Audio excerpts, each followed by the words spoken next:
Hablando a la hora de que la naturaleza ya sabemos de sobra que es impredecible, pero hay circunstancias que cuando muestra su peor cara provocan en el ser humano situaciones de estrés. Hoy vamos a conocer una investigación a partir del paso del huracán Sandy en Estados Unidos en 2012. Sus efectos fueron devastadores, pero supuso una oportunidad para la neurociencia. ¿Pero por qué supuso esa oportunidad? Se lo vamos a preguntar a nuestra neurocientífica de cabecera, Raquel Marín. ¿Qué tal? Muy buenos días. Muy buenos días, Estíbaliz. Bueno, Raquel, ya hemos avanzado que sí, que ese huracán fue devastador en cuanto a la vista de todos nosotros, pero sí es verdad que luego, en cuanto al impacto, al estrés que supuso en las personas, pues abrió un camino a la neurociencia, ¿no? Sí, bueno, además hace ya 10 años, un poquito más incluso, que es un poco el mínimo para conocer un poco los efectos a nivel cerebral. ¿Qué pasó durante esta época? Para empezar, los embarazos fueron llevados con un montón de estrés y, por otra parte, ya se acusaban aumento de grados importantes en todo lo que es la meteorología debido al cambio climático. Entonces, 10 años después, en los nacidos durante esta época del huracán, comparados con los nacidos antes y los nacidos después, pueden ver que hay cambios muy importantes a nivel cerebral. De hecho, en las niñas, incluso en edad preescolar, se observaba, imagínate, Estíbaliz, hasta un 60 más probabilidades de tener ansiedad o depresión. Y en niños, sobre todo trastornos de déficit de atención y hiperactividad o de trastornos de la conducta. Entonces, evidentemente, comparado con nacidos un poco antes o nacidos un poco después, realmente se asocia un cambio importante a nivel del desarrollo cerebral que afecta con secuelas posteriores, incluso en edad preescolar, debido en particular a este fenómeno natural que tuvo importantes consecuencias en las madres y en los recién nacidos. Esto viene a demostrar, Raquel, que no es necesario, por ejemplo, ir a una guerra, sino, por ejemplo, situaciones catastróficas medioambientales como la de este huracán, un incendio forestal, incluso yo acordándome, la reciente erupción de la isla de La Palma, eso puede provocar trastornos debido al estrés al que está sometido la población, incluso antes de haber nacido, ¿no? Sí, efectivamente. A ver, en nuestro estrés del día a día, tiene que ser un estrés controlado, en el sentido de que llamamos estrés agudo. Es decir, el estrés agudo nos ayuda a sobrevivir, porque nos pone en situación de alerta cuando puede haber un peligro y nos ayuda a sobrevivir. El problema es cuando todo tiene un límite, ¿no? Ese vaso se desborda y es un estrés desencadenado por algo que te supera. Y entonces, a partir de ahí, evidentemente, las secuelas son muy importantes. Y como bien dices, el embarazo de mamá y cómo esté emocionalmente esa mamá durante esos meses, en particular en el segundo trimestre del embarazo, tiene consecuencias trascendentales en la conducta, en el desarrollo, incluso en la forma de aprender de la nueva generación. Además, una investigación que viene a ser muy útil, sobre todo por los cambios que estamos sufriendo en nuestro entorno, en nuestro medio ambiente, hablando del cambio climático, Raquel. Sí, mira, hay una cosa muy importante que no tenemos en cuenta y es la importancia que tiene para el cerebro una situación de estaciones diferenciadas y también una situación de temperaturas adecuadas para el funcionamiento del cerebro. Por ponerte un ejemplo, tan solo 1 grado de aumento de temperatura, demostrado experimentalmente, puede generar que aumente también la producción de neurotóxicos en el cerebro, que son desencadenantes tempranos de enfermedades como Alzheimer y Parkinson.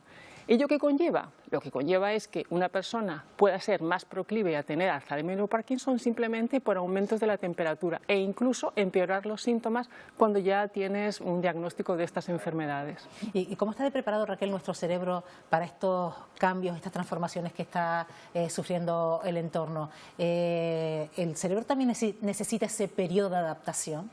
Efectivamente, mira, no olvidemos que venimos del individuo nómada. Nuestro cerebro se forjó en un individuo nómada que, bueno, realmente la mayor parte de nuestra historia como homínidos, más de 200.000 años, éramos nómadas, ¿no? Y sedentarios hemos sido muy poco tiempo. Entonces nuestro cerebro sigue pensando, por decirlo así, que somos nómadas.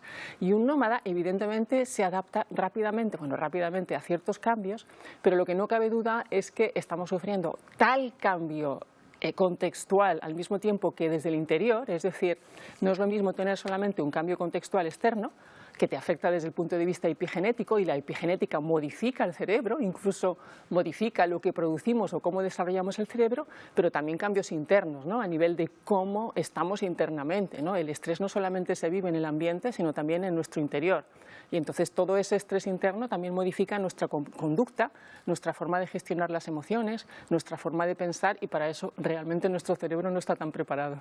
Claro, y como bien decías, ya este año lo hemos notado, las estaciones parece que no han estado acorde con los meses en los que conlleva, por ejemplo, que sea el invierno, que sea la primavera. Eso ¿cómo repercute en nuestro cerebro? Pues verás, uno de los estudios que a mí más me ha llamado la atención es el efecto que tiene las altas temperaturas, digamos, en épocas que no corresponde a nivel de nuestro programa mental, el efecto que tiene, por ejemplo, en las agresiones y en los delitos de todo tipo, ¿no? Delitos de tipo penal. ¿Por qué? Porque una de las cosas que ocurre es que con los aumentos de temperatura en épocas que corresponden al invierno, por ejemplo, lo que hace es que disminuya la producción de serotonina. Y la serotonina es un neurotransmisor que utilizamos sobre todo para nuestro bienestar, para el ánimo, para relacionarnos con las demás adecuadamente. Entonces, esas bajadas de serotonina, que también afectan a nuestra calidad del sueño, lo que generan es que también haya mayor tendencia a conductas agresivas. También podemos destacar un estudio que se hizo en 2016 con una ola de calor en Boston que tiene que ver con las residencias de estudiantes universitarios, sí, ¿no? Sí, muy interesante. Se demuestra que cuando los estudiantes tienen el acceso a aire acondicionado en la época de sus estudios en la universidad, tienen mucho mejor rendimiento académico, incluso en problemas de lógica y matemática, que cuando no tienen acceso a aire acondicionado. Es decir, una diferencia entre estudiar a 26 grados y estudiar a 30, por ejemplo, puede generar que tengas peor rendimiento académico, incluso que memorices peor, aprendas peor, eso también es importante, tomes peor tus decisiones y, en definitiva, tu cerebro esté más desestructurado de alguna manera. Además, esto va a provocar con el paso del tiempo una ampliación de la brecha de rendimiento, quizás también de los escolares,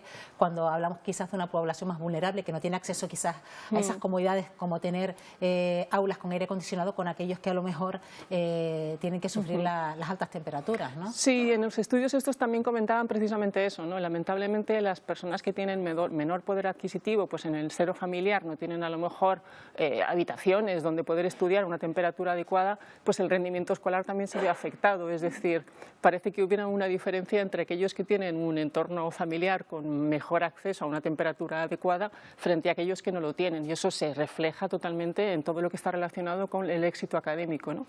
Y la forma de aprender, ¿no? Quizás resulta paradójico, Raquel, que cuando estamos hablando que, por ejemplo, tenemos una esperanza de vida cada vez más amplia, quizás no va acorde con la calidad de vida y sobre todo con la herencia que nos está dejando quizás los efectos del cambio climático.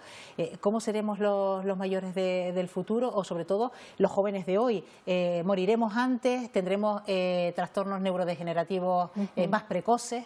Pues mira, esa pregunta la llevo a una frase de la que fue premio Nobel de Medicina y Fisiología, Rita Levi-Montalcini, que murió creo con 114 años, que decía que nuestro cerebro está sobre todo forjado para gestionar las emociones. Una persona que tenga una larga esperanza de vida pero que no tenga motivación para saber por qué está viviendo, seguramente muere antes, aproximadamente unos 7 años y medio. Es decir, nuestra motivación a la hora de vivir no está condicionada a tener más o menos una situación cómoda, sino sobre todo a cómo gestionamos las emociones con respecto a nuestra relación con los demás y con nosotros mismos. Entonces es probable que, a pesar de que pueda haber desde el punto de vista sanitario mejores condiciones para un aumento de la calidad de vida, nuestra motivación mental no pueda estar acorde con aquello que se supone estamos preparados para recibir. Entonces eso puede llevar que no vivamos tanto. Y ya por último, Raquel, he estado leyendo en algunos artículos que está previsto para esta primavera 2024 que se reunieran científicos de todo el mundo ya preparados en ese trabajo para trabajar sobre el neuroclima, ¿no? Eso quiere decir que el tema del cambio climático a ustedes, los neurocientíficos, les está preocupando demasiado, ¿no? Terrible lo que preocupa. De hecho, tomar conciencia, al menos tomar conciencia de que el cambio está ahí, te ayuda también a prepararte para ello. Es decir, si yo tomo conciencia de lo que me está pasando y por qué me siento así, por qué estoy aturdida, por qué aprendo menos, por qué me cuesta gestionar mis emociones, por qué me cuesta levantarme por la mañana. Si sabemos las razones por las cuales tenemos esos problemas, seguramente nos ayuda también a sentirnos un poquito con menos ansiedad y menos tendencia a la angustia, ¿no? Pero no cabe duda que tenemos que prepararnos para eso, igual que llamamos la resiliencia, ¿no? La resiliencia mental y cerebral es la que nos saca adelante. Es decir, cuida de tu cerebro ahora para que cuide de ti después. Bueno, pues nos quedamos con esa conclusión. Gracias, Raquel, como siempre, neurocientífica. Buenos días. Muchas gracias a ti, Estíbaliz.